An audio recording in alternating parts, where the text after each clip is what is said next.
Hi, I'm the Pink Pastor, and today we're going to talk about compulsive heterosexuality and the corollary I draw from it, compulsive cisgenderism.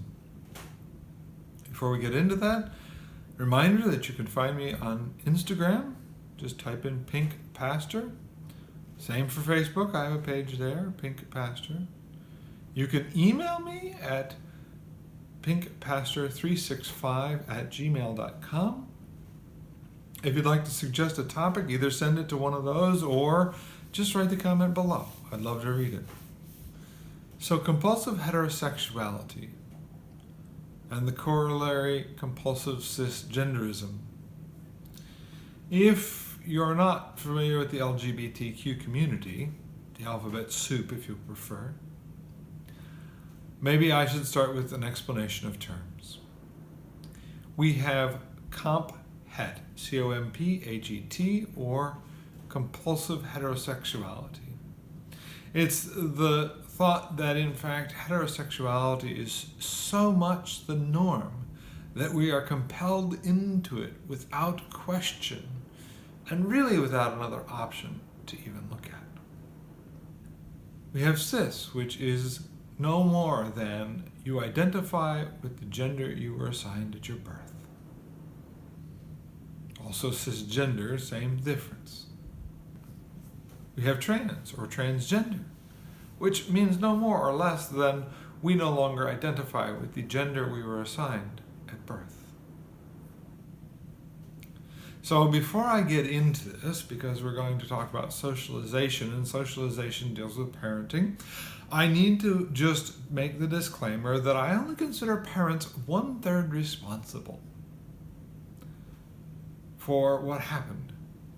1/3 is your parenting. 1/3 is where your child grew up, what they saw, who they knew. And 1/3 is simply no more or less than who they are. It's their basic psychology. That also gives you an out if you're the parent, or at least helps you understand that it's not all on you. So, having made the disclaimer, having done some definitions, I want to talk about compulsive heterosexuality and cisgenderism. Now, compulsive heterosexuality came out of an article by Adrienne Rich in 1980, Compulsive Heterosexuality and the Lesbian Experience. It really came to this thought process that there were most women had never even given the thought to whether or not they were heterosexual. The forces at work in our society, the narratives at work in our society were so strong that any other option was effectively moot. You see, heterosexuality, the thought that a woman will in fact mate and partner with a man, has a privileged position. And I think the video I saw that argued most clearly for how this was true was the one that talked about not needing to come out. There is an assumption that you are heterosexual unless you tell us differently. It holds the privileged position. That's right. We assume that you are cisgendered and heterosexual unless you tell us otherwise. And thus we have the coming out process. And coming out processes, people who are in the LGBT community will tell you, is a constant thing. You're always coming out to people. Yes, there's that initial coming out, and maybe the first coming out was to yourself. And that's where you started to overcome the compulsive heterosexuality. Now, heterosexuality actually gives privilege to the male even more than that. So you have the assumption that a man and a woman, that's the privileged place. But within that relationship, the man is the privileged one. It's why we have rape culture. It's why we needed Me Too. It's why you hear boys will be boys. That sort of chiding of girls to say, look, you need to take care of yourself. You need to not put yourself in a bad situation. You need to be careful because the boys, they just can't control themselves. Which, P.S., is malarkey, but is the social norm we live with. In more extreme forms, we have FGM, or female genital mutilation. In some countries, literally they circumcise the clitoris of the woman. And in so doing, render her essentially without sensation. At its best, it leaves her not liking sex very much. At its worst, it makes sex painful. And yet she's expected to have sex with her husband on a regular basis because it's not about her. Now, one of the things we have to understand is that these things are ingrained from birth. It's the narrative we grow up with, right? What is the narrative? We grow up, we find our spouse, we get married, and we have children. Never in there is there any thought that your spouse or partner will be of your same gender. There is a running assumption that you will find a partner, a spouse of the opposite gender. And the clarity of that is in, and you will have children, which is not the assumption that you will adopt children or find some way to create a family that has children even. It is the assumption that there will be biological children involved to make it a family. Then we have the built-in gendering of roles. Think about this. If you see a gay or lesbian couple, you've probably heard somebody ask them at some juncture, so who's the woman?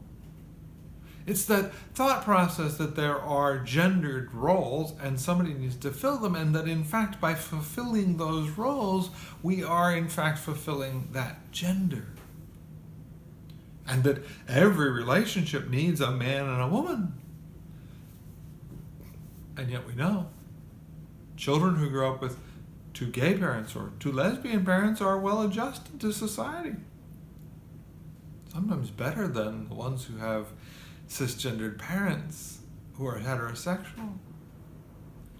Because the heterosexual parents have their problems. And so in fact, gay couples, lesbian couples, they have to really try. They have to really want children.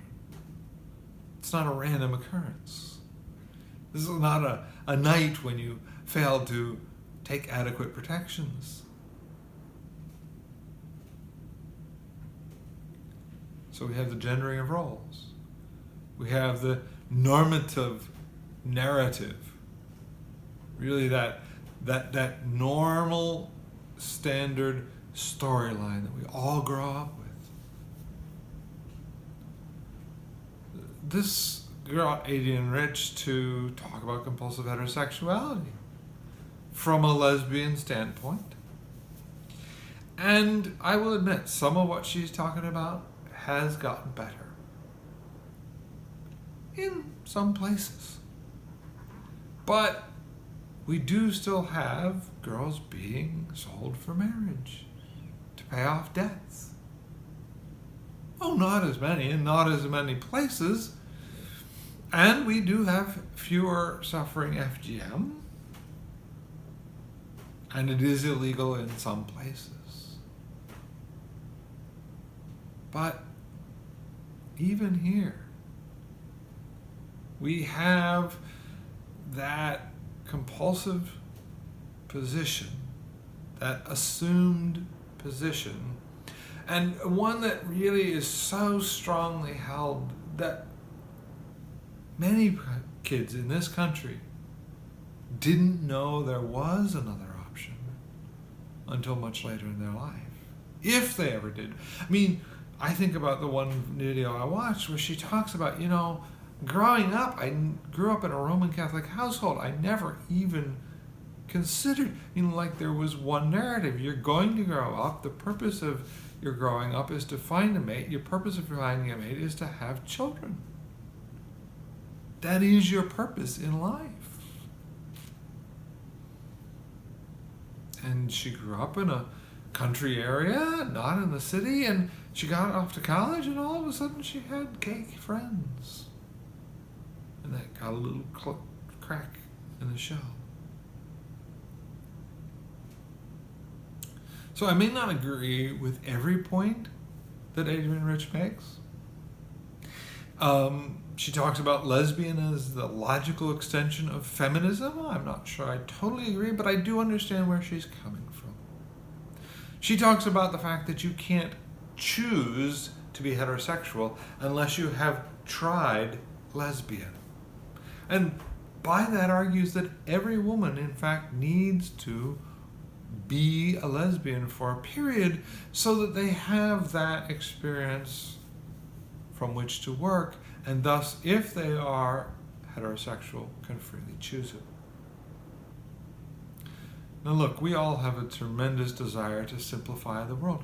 We want to make the complex, complicated world a less complex, complicated place. I get it. But we can't sometimes. And those reductions that we make to make it a less complicated place, things like in this case may be nothing more than the assumption of heterosexuality, the assumption of being cisgendered, they then can create problems. So let's talk a moment for the corollary, compulsive cisgenderism. This is really where I come into the question.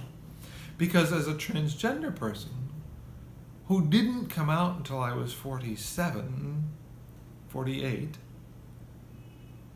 and didn't start living as myself until that point, and certainly was in my mid-40s before I even questioned it, one can say, how did it take you so long to figure out that you were a woman?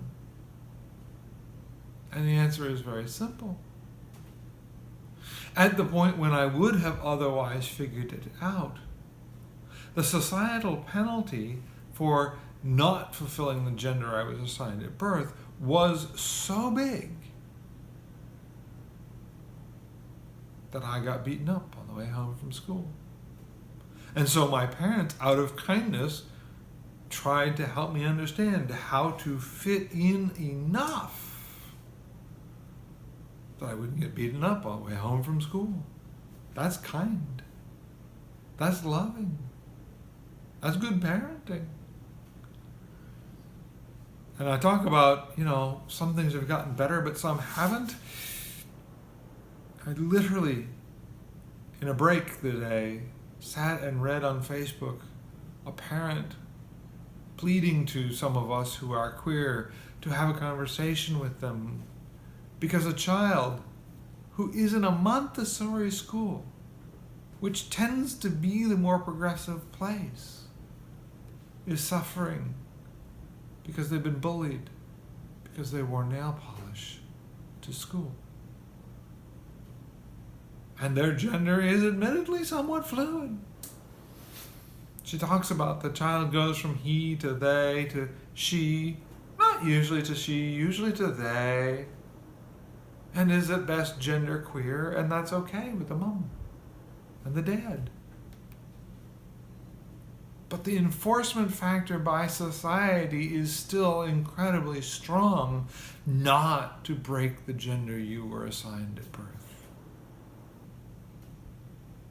And so when I talk about compulsive cisgenderism, I talk about there is an assumption you are cis until proven otherwise. And if you can find any way to continue to fulfill that narrative, you will. I'm a lesbian. So as a male, I found a female partner. We had kids. We fulfilled the narrative. But I didn't fulfill my self. Until much later, the kids were about grown and out of the house when it finally came to a place where I had enough space and time in my head and a friend who pointed me in the right direction. But that's on another video. I didn't think about having a choice. That's compulsive cisgenderism. That's a force that is still at work to this day.